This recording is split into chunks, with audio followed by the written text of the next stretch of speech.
ಇಂದು KPCC ಪದಾಧಿಕಾರಿಗಳ ಸಭೆಯನ್ನ KPCC ಅಧ್ಯಕ್ಷರಾಗಿರುವಂತಹ DK Shivakumar ಅವರು ಕರೆದಿದ್ದಾರೆ.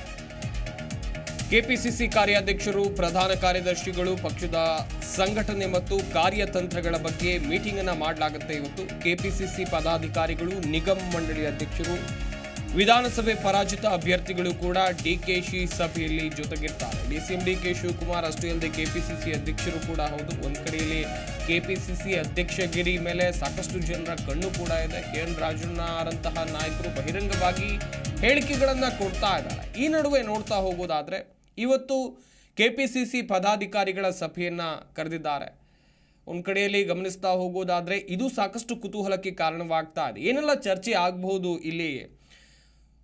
ಈಗ ಗೊತ್ತಾಗ್ತಾ ಇರುವಂಥ ಮಾಹಿತಿ ಪ್ರಕಾರ ಪಕ್ಷ ಸಂಘಟನೆ ಯಾವ ರೀತಿಯಾಗಿ ಮಾಡಬೇಕು, ಕಾರ್ಯತಂತ್ರಗಳ ಬಗ್ಗೆ ಯಾವ ರೀತಿಯಾಗಿ ಪ್ಲ್ಯಾನ್ಗಳನ್ನು ಮಾಡಿಕೊಳ್ಬೇಕು. ಒಂದು ಕಡೆಯಲ್ಲಿ DCM DK ಶಿವಕುಮಾರ್ ಅವರು KPCC ಅಧ್ಯಕ್ಷರಾಗಿದ್ದಂಥ ಸಂದರ್ಭದಲ್ಲಿ, ಈಗಲೂ ಕೂಡ ಅವರೇ ಅಧ್ಯಕ್ಷರು, ವಿಧಾನಸಭೆ ಚುನಾವಣೆಯಲ್ಲಿ ರಾಜ್ಯಾದ್ಯಂತ ಪಕ್ಷ ಸಂಘಟನೆಯನ್ನು ಮಾಡಿ ಅತಿ ಹೆಚ್ಚು ಸ್ಥಾನವನ್ನು ಗೆದ್ದು ಬಹುಮತವನ್ನು ಗಳಿಸುವಲ್ಲಿ ಕಾಂಗ್ರೆಸ್ ಪಕ್ಷ ಸಕ್ಸಸ್ ಆಗಿತ್ತು.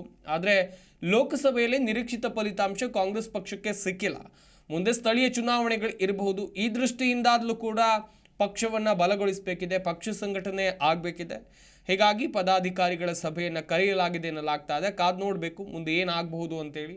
ವಿಧಾನಸಭೆ ಚುನಾವಣೆಯಲ್ಲಿ ಸೋತಂಥ ಅಭ್ಯರ್ಥಿಗಳು ಹಾಗೆಯೇ ಲೋಕಸಭೆಯಲ್ಲಿ ಸೋತಂಥ ಅಭ್ಯರ್ಥಿಗಳು ಈ ಸಭೆಯಲ್ಲಿ ಭಾಗಿಯಾಗ್ತಾರಾ? ಹಾಗಾದರೆ ಕಾದು ನೋಡಬೇಕಾಗುತ್ತೆ ಇವತ್ತಿನ ಮೀಟಿಂಗ್ನಲ್ಲಿ.